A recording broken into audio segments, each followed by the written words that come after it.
Welcome to the Nitpicking Nerds. Today, we're doing a happy little Friday video. We're going to talk about how M21 and Jumpstart are game changers for Commander. It's not over yet. It's not over. We're still on screen. Okay. Yes.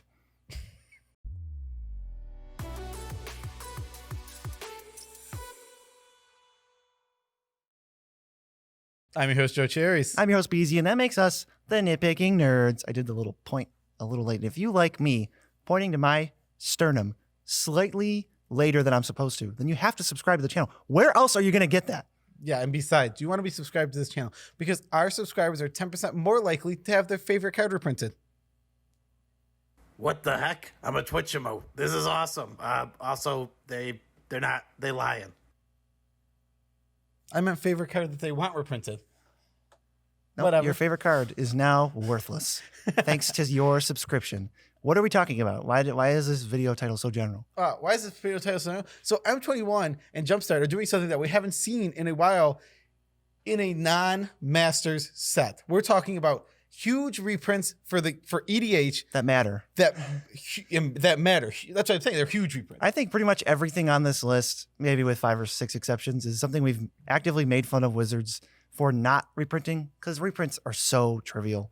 Maybe there's some pressure on any given set that you can't reprint certain cards, but it's really not that hard. But we have to give them their due because they basically nailed it. They nailed this. This is absolutely Jumpstart and Core 21 seem to be the start of something in the right direction. They seem to be pushing towards the reprint some of the overpriced cards that we need again. Some of the most overpriced cards in the game. And we're getting all this like extra product that's like Jumpstart, the new Commander stuff, and like the Commander set green, the Commander Legends. These are gonna just be insane. Yeah, I think Modern Horizons 2 is eventually gonna happen. That's where Modern actually just dies. Yeah, I'm not. I think Modern Horizons 2. We get awesome reprints, and I will trade the Modern format for awesome Commander reprints. Yeah, I'm also fine with that. But I'm so excited about this. These reprints are making me so happy. They're gonna drive the prices down on these cards. We need EDH to be more affordable, so more Demand players is can so get into high. it. It's the most popular format. I don't even think it's that close. Maybe Limited is. Jank Kitchen Table is the most popular. That's like 90% of all Magic. And then in terms of like sanctioned rules Magic, it's like Commander and Limited. It's so cool. We love some Commander. So we're giving the devil their due. Great job, Wizards. Also, you're not the devil. You know what the term the We're devil giving their due. a 1/1 devil creature its due. You know what the term devil their due means. I've actually never heard that before today, but it's kind of self-explanatory. Yeah, we knock on Wizards a lot. They did something right. We can't just sit back and only ignore the hits and focus on the misses. Exactly. Wizards makes mistakes as a company with printing stuff and we're gonna point those out. We're not gonna sit here and not say Wizards is perfect. We're gonna float in the middle. And when Wizards does something good, we're gonna say Wizards did something good. Hey, Wizards here's some great reprints. And when Wizards does something bad, we're gonna say, hey, why did you do that? Why did you print Modern Horizons? You ruined Modern. Why you do this? So let's talk about M21 reprints that we love. Let's talk about the cool ones that are. These ones just need a reprints. There's so many awesome ones. Yeah, so the first one, arguably one of the most overpriced cards in all of Magic, if you count the reserve list as something that makes sense. It's Grim Tutor. The Grim Tutor, 1 black, search your library for a card, you lose 3 life, it goes in your hand. It's not even busted or anything. It's just really good, probably a rock solid, like middle of the road tutor. Like it's not better than Demonic Tutor, but it's way better than Diabolic Tutor. I thought this one was interesting. So we were just discussing this. Demonic Tutor, incredible, one of the best cards in EDH. Diabolic Tutor, completely unplayable garbage. Well, I think it's also because there's so many. Like 4 is definitely way too expensive, and 2 is definitely not expensive. So where's 3? Probably somewhere in the middle. Yeah, where is 3? I think 3 is closer to 2 than 4. Okay, I don't know. I've never played Grim Tutor. I've never played a 3-mana tutor, so I'm interested to see where this goes. It's probably going to play similar to like Court of Calling. I'm trying to think of cards that add 3 to something. Like Court of Calling is basically that. Okay. Court of Calling feels pretty good. It also could be very similar to Idyllic Tutor, which sees play in the decks like Food Chain, which won it. There's plenty of stuff like that. Even Praetor's Grasp was not even close to this good in sees play. Okay, yeah, that's fair. So maybe this is just very good, but still, you push to 4, unplayable garbage. Yeah. Anyway, we're not gonna. I like that it's mythic at 3, but at 4 it's uncommon. Like mythic rares are for complexity, guys. Also, no, it's mythic at 3. It's uncommon and you don't lose life. Like what? At 4. Wait, what? It's so weird. What's the next one? Well, we're not going to really go through all these Not in terms of like, we're not going to read them all. Well, not and that give much you detail. A complete history rundown. Next one is Massacre Worm. Hasn't seen a reprint since Mirrored and Besieged.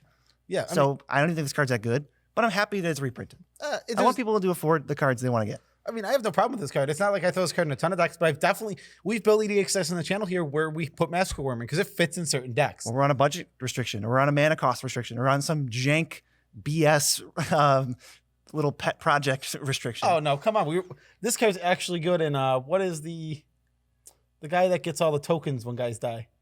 Whenever. Oh yeah. What's his name? Grismold.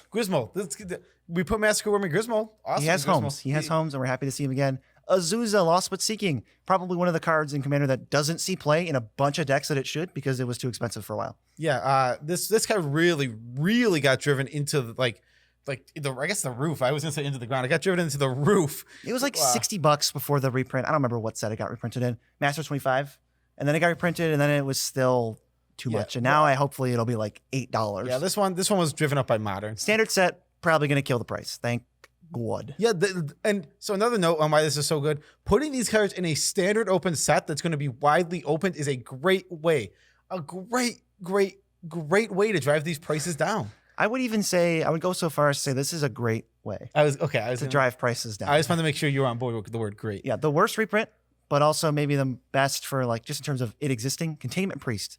It's just a good graveyard hit card. It wasn't really expensive or anything, but I'll take it over some boring core set rare, like a 3/3 for 2 with Vigilance or something. No, Containment Priest is awesome. It's awesome. It's just not expensive. Such a fair Magic card. It's so fair. I'm glad they put in the standard. They printed it. This started out in a Commander set, so like it was only like Legacy legal. I'm happy to see this card in Modern, Pioneer, and in Standard. So there's a 2-mana 2/2 that started out in a Commander set that hates Graves. What about Scavenging Ooze? the exact same card, except it's way better. And this one probably needed to reprint more. It sees way more play in Modern and Pioneer than Containment Priest. Yeah, I don't know. Scavenging Ooze is only like $3 or $4, right? More importantly, we needed to diddly dunk on the stupid Uro decks in Standard. Yeah, that's what it's. Get out, Luris. Get out. We hate you. You were never fun. Yeah, you were never fun. It's true. That's what's on their tombstone. You were never fun. Here's the most overpriced for what the card does to price of the card before reprint. The ratio is way high. This is the highest ratio I think of all time. Of all time. Let's just say all time. It's more clickbait if we just say all time. We're even counting the stupid Djinn that is we're counting the reserve list, we're counting the Djinn. This is heroic intervention. It's just 1 and a green. Your guys gain hexproof and indestructible. That's all it does. It's like $30 or something. It was like 20. It was $20. Absolute nonsense. What was that? As our friend calls it, tiny nets. It was. He's like, hey, they reprinted tiny nets. I'm like, what are you talking about? Yeah, because Johnny's cutting a net on the card. This card is perfectly fine. This card is good. What this card should be is a great budget card. 25 cents. It just should be a great bulk rare. This is wow, heroic intervention. I had it sitting in my bulk rares. I'm so happy. And I can play it. And I can play it. I remember. I don't know if we still have it. We had a foil one for a long time. I hope we don't have it. It's about to lose value. We have like 3 of these stupid things sitting in our cell binder. Because no one actually wants them. Well, we just couldn't sell them because of COVID. Yeah, that's true. We did try and get rid of them. Thanks, COVID. I lost $20. All right, and we've been joking this whole time about the best reprint. Well, let's get serious. But let's get very, very serious. Like, this reprint is above and beyond anything else. Okay, it's not even green 6/6 with trample that costs 4 green. What comes to your head? There's a lot of good ones. Primeval Titan. Yeah, they reprinted Colossal Dreadmaw. Yes, it's about time. Colossal Dreadmaw getting another reprint. It's about time. And it just creeped up to 6 cents. And now hopefully, it's going to fall way down. We had seen a Colossal Dreadmaw drought since Masters 25. And it was in Ixalan. It was in the core set. It was in Masters 25. It was probably in something else. It was in something else after that. But now, we haven't seen it in like 2 months. We haven't seen this card. And now it's finally coming back. Get excited because you can open this in Core 21 and you can open this in Jumpstart Dinosaurs. Get excited. Both. 2 for 1 value. This card's never going to see 10 cents or up. No chance. No chance. Colossal Dreadmaw, the ultimate meme. Our prayers have been answered. Ugin the Spirit Dragon. This card's okay, right? Like it was just a joke when it came out. And then they didn't really reprint it again. But this one, it's probably fine. It's just okay. Solemn Simulacrum. He's back. Core 21. He's got the art from the most recent Commander set, which I think is good because it'll drive down. It won't make that any more special, so it'll kind of keep both prices like in the middle. Yeah, give me Sad Robot. Reprint Sad Robot. Robot. This is interesting. I love that they're putting so much like cool like 3-mana, 4-mana ramp in standard. Like I don't like the Growth Spiral and the Euro stuff. Growth Spiral is stop making Growth Spiral. It's the worst. Those things are lame. But if I want to see I'm looking forward to what is her name? The Arena Boys playing some jank with Cultivate and Solemn Simulacrum. Here's my hot take. Solemn Simulacrum is unplayable because standard is way too powerful. Yeah, even though Solemn Simulacrum is a great card. Yeah, that's a lukewarm take actually. Back when Prime Time was in standard, Solemn Simulacrum, yeah, he saw play. It was like Birds of Paradise into that. And then you get Kessig Wolf Run and Ink Moth Nexus. But this one is like, and then you pod into. This one is like, nope, all my spells are free and they all 2-for-1 you. A nice 4-drop. You lose. What did you pod your Solemn Simulacrum into? You podded it into. Oh my god! It was a powerful. These were powerful standard times. Yeah, that back then your birthing pod. What was the 5-drop? I can't even remember. It was something that was so dumb that you just kind of won. It doesn't even matter. I mean, I want to look it up, but I'll just do it later. That was not very bad. Something that I'm glad is staying way down in prices. These should be. For when you want to play on a budget and you're on a restricted budget, temples. The enemy temples are getting another reprint here. Maybe not the best for standard diversity. I don't play that format. I want cheap duels. I honestly think that these are totally awesome for standard. I have no issues with them. They're fine. I mean, they're always I'm saying for diversity. Like they're bringing back again. These ones are already in standard. They're just rock solid, and we're losing the interest. It's going to be interesting to see what lands we get come the fall when we lose shocks. Shocks feel a little too good. Shocks are so good. Whenever shocks are in the format, mana's real good. I mean, shocks are just some of the best lands ever printed.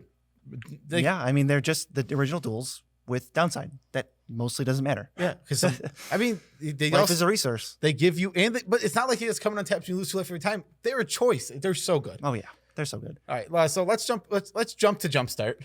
Oh, I wasn't even doing it on purpose. Let's start Jumpstart. So Jumpstart. Its previews basically started yesterday or 2 days ago now. Yeah, I think we got the bulk of it, maybe half of it. Yeah, there's already some heavy hitters. Yeah, there's some huge over here. We're talking about $25, $30 cards that just needed some reprints. All of these cards are more than $20. Every single one of them? Except for one. I was going to say the bottom one isn't. Except for 2. Okay, except for 2. Okay, so start with the first one. First one, Shield Red Whispering One. The card you didn't know was $33, even though it's been reprinted a couple times. Yeah, I think we just have one of these sitting around. I didn't know it was $33. I think Praetors are just guaranteed infinite money, big baller status, because they're just so cool. I mean, on top of being cool, they are powerful. This one's one of the weaker ones because you really want to get a whole go around before you really get great value out of it. Talk to me when we're 1-mana 1/1s, and even then, it doesn't win the game on turn 1. Yeah, it doesn't. It's not this is not in the winning the game category. Check out that video. Another great reprint, Aristic Study. I was getting nervous that this would never get reprinted. Talk about how that crept up to like $1 million. Also, arbitrary boost to rare. Oh, it got boosted to rare. I don't even know. Like, I feel like rarity has very little meaning in Jumpstart anyway. It has meaning. You said mythic rares are hard to obtain. You only get one rare. You get one more rare per pack. Okay, so there's like X number of rares assigned to each little precon. It's like little tiny precons. And then there's a one. And then you're probably going to get something as powerful as Risk Study, but you might get a Shield Red. Yeah, there's a 1 in 3 chance in each one that you open that you get 2 rares. Mm-hmm. And then obviously there's the mythic chance. And if you open a mythic Shieldred, you do get the mythic Shieldred land, which is a Phyrexian swamp, a swamp in Phyrexian with. I thought that just came with the deck. No, it comes if you have to open Shieldred to get it. Okay, that's what I read. Arbitrary weird rules. Moving on, Craterhoof Behemoth. Did you know this card was $50? It was like 50, cruising to 60. The foil's like 120. Jumpstart has no foils, so hang on to your foils, boys. We got one. What did we buy it for? Like I bought $30. I bought a few for $25 approximately like 3 or 4 years ago. And I was like, that's a lot of money. You're like, geez, you spent a lot of money on that card, and now it's like $100. It's guaranteed if I buy BZ a gift as a Magic card, it'll quadruple in price. You're 3 for 3. 3 for 3. What are the 3 cards? We have Chromox Expedition, Brazen Borrower, the super pimped out one, and then this. Yeah, the guaranteed to like quadruple in price. Yes. Comment if you want Joe to give me more presents. Selvala, Heart of the Wilds. I think this is one of the laziest cards just because it's so good. I mean, the card was designed cool, and then it just turned out. I don't think they were trying to be like, this card's busted insane. I think they were just trying to make a really cool and good Magic card. And then they're like, yeah. It just turns out they lazy, this one too far. Lazy to play. It requires no effort. This card's amazing. This card is absolutely amazing. I think they thought the highest power. Other people are going to be able to abuse this. Wait, that doesn't matter at all. Oh no, they make 7 mana. It taps for 7 mana and is so easily abusable. It kills It's infinite with a ham sandwich. Okay, Rise of the Dark Realms, another super expensive card. Not my cup of tea. It's someone's cup of tea. A lot of people, because otherwise it wouldn't be $30. Big splashy black spells always have the appeal of the Cabal coffers. Hashtag ban Cabal coffers. Hashtag reprint Cabal coffers. Or ban it. I don't know if I want more people to play with Cabal coffers. I would just don't reprint it. Ban it. I want it reprinted because shame people for playing it. Just kidding. Yeah, I mean, if you're banning Cabal coffers, then let's get on the train of banning Gaia's Cradle because I'm on that train. I'll take that trade. Yeah, I'm absolutely on the train. Let me sell my Gaia's Cradle and then I will accept. Fair enough. I mean, that card's not going to go down. It'll go down for like a week and then it'll just spike back up anyway. Yeah, never mind. It's not like that card's not going back up. It's still on the reserve list. Yeah, exactly. Okay, Ghoul Caller Gisa is a card that was $20.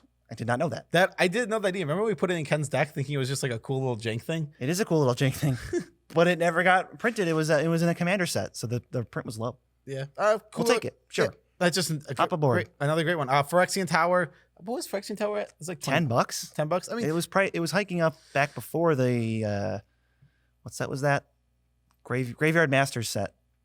Before that, it was higher, but now it's like 10, 12. Any black deck with one sack outlets loves this card. This card is strong. Yeah, this card was part of the Gaia's Cradle cycle, right? Yeah, it's weird. And like this one just wasn't reserved. And Shivan Gorge, I don't think was reserved either. It also just doesn't make any sense. Like that cycle is a joke. Sarah's Sanctum, Tolarian Academy, Gaia's Cradle. Those all make sense. Those 3 are a cycle. Yeah. The other 2 are not in that. Red could be like add mana equal to the damage dealt this turn, and like it doesn't tap for mana. Or and the black one could be anything. Creatures in your graveyard. Creatures that die this turn. Something. Yeah. Whatever. Doesn't matter. Weird cycle. Oracle of Moldiah, another card that was creeping up to like $40. I just think this hasn't seen a reprint since Zendikar, right? Yeah. It's just since it got printed like 10 years ago, which is insane to think that was like 10 years ago. Yeah, this gives you extra land drops. It lets you play lands on the top of your deck. This card is a great card advantage engine. Great in decks where you're gonna be drawing lots of cards to put some extra lands in play. It's such a solid card, and it's so nice to see it again. Ugh, remember when Zendikar was 10 years ago? Yeah, I know it was Zendikar. It was longer than 10 years ago. It was like 2000. I think it was like 2008 was Shards. 2009 was whatever was after that, and then it was Zendikar, right? I think so. That's crazy. Okay, well, Uvenwald Hydra is the last one. Just a nice little. This is the fair Primeval Titan. It's also a 6 mana, 4 green, most likely 6/6. Yeah, that is fair. And it has reach. This is the worst single keyword on a Hydra ever. Yeah. What are you? Reach. Might as well give it Defender. Defender would be less annoying. It just needs Trample. It's stupid that doesn't. It's a Hydra. Give it Trample or nothing. Okay, so let's do one quick thing before we go to our shoutouts. What is your favorite new legend that we've seen so far? My favorite, not close, Tiny Bones. I want to round it up to Tiny Bones because I have a little story. I was just browsing. I was browsing Twitter and somebody posted like some kind of fake little bio for Tiny Bones, and it was like after Elspeth killed Erebos on her way out of the underworld, which never happened. Tiny Bones assumed the role of the Black God, the god of death on Theros. Is now Tiny Bones. Tiny Bones is super cool. I mean, come on, he's adorable, and his name is Tiny Bones, his legendary name. Yeah, I don't know what show it was from, but also I checked 5 posts from Twitter. 2 of them were about Tiny Bones. The other one was like a lady holding a dog. Someone let me know in the comments what this is from. But she was holding a dog, and then she's like, if anything ever happens to Tiny Bones, I'm going to kill everyone in this room and then myself. It's like, whoa. Tiny Bones' passion is strong. The card is so cute. The card is good. It's just a little tiny like thief. Oh yeah, the card it's is also just good. It's so good. If you can get any type of the instant speed discard going, oh my god, this card's insane. I can activate it multiple times with Cabal coffers. Okay. Let's go to the shoutouts.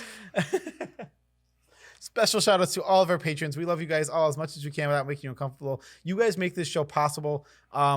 Super secret special shout outs to 2 of our patrons, or no, 1. Special secret, super shout outs. Esper Ragnarok, you're the guy. I also want to give a not quite as special, but still pretty special shout out. It's not secret. Yes, this isn't secret. It's a special shout out to Casual Planeswalker. Thank you also. Okay. Also, there's like 85 ways you can support the channel. You know most of them. Share it with your friends and stuff. But you can buy cards from a TCG player link that we put in the description of this video on YouTube. And when you do that, we get money. Are you ready to be okay? That is so true, and that's awesome. Yeah. But no, we're about to make one of our fans' day. Happy birthday to Beans and Eggs! It's his birthday today. Beans and eggs. Happy birthday. He specifically asked in the chat out for a shout out in the chat, and I actually remembered. I just remembered last second too. I'm like, is there anyone else I want to shout out? I'm like, oh, Beans and Eggs! Today's his birthday. Today is his June birthday. 18th is Beans and Eggs' birthday. Friday. June 19th. June So we're 10th. recording this not on his B-Day. It will be his B-Day. It's being posted on his B-Day. He wanted a shout out. We'll give it to you. I don't mind giving you a shout out on your birthday, Beans and Eggs. Happy birthday to you. If you want a shout out for your birthday, you have to comment on every single video we've ever posted. That's what Beans and Eggs did, I'm sure. No, Beans and Eggs stops into the stream all the time. Okay, but if you want, you can either do that or you can comment on every video we've ever posted to up our engagement. There's like 200 videos. Except for his new thing is to he comments algorithm. Yeah. I think there's a bot that comments algorithm too. No, I don't know. I've seen like, seen it on other videos. We just got a bot that's commented. Do you want to collab? It's a bot. I'd love to. Let me go to all your videos and I'll write, do you want to collab? I love the bots. They're so funny. What's a tidbit about our life? I watched Reservoir Dogs yesterday. Yeah, that movie's actually great. Oh, I didn't think it'd be good. I actually loved it. Oh, okay. So I didn't know if you were gonna like it or not. I was gonna say I really like that movie. I didn't know if you would like it. What was your favorite scene? I don't know what my favorite scene is. I'm just asking you. One of my favorite scenes in the movie is just like the one where like it's cognitive dissonance where he's just playing the happy music and cutting off the guy's ear. Yeah, that was weird. It's such a weird like cognitive dissonance. We're not gonna even say spoiler alert because Reservoir Dogs from like 1990. So I liked the quadruple shooting where they're all like. Yeah, and then Mr. Pink's just like, see ya. And then I was reading, he gets arrested outside. Yeah. That's what all the noise is. Yeah. I'd rather be arrested than dead. Yeah, I mean, me too. That's awesome. And if you can't get enough of me and enough of Beezy, post tidbit, obviously, because we forgot about this. I stream every weekday. I will not be streaming on Monday and Tuesday next week because I'll be moving. Almost every weekday. What we stream, I do stream on weekdays from 10 o'clock until 4 o'clock Eastern Standard Time. Word. But we're done here. We are done here. So that was a fun video. That was fun. I was going to say quick, but probably just the same length as our other ones. Yeah, whatever. Peace out, Tribes. Go. Bye.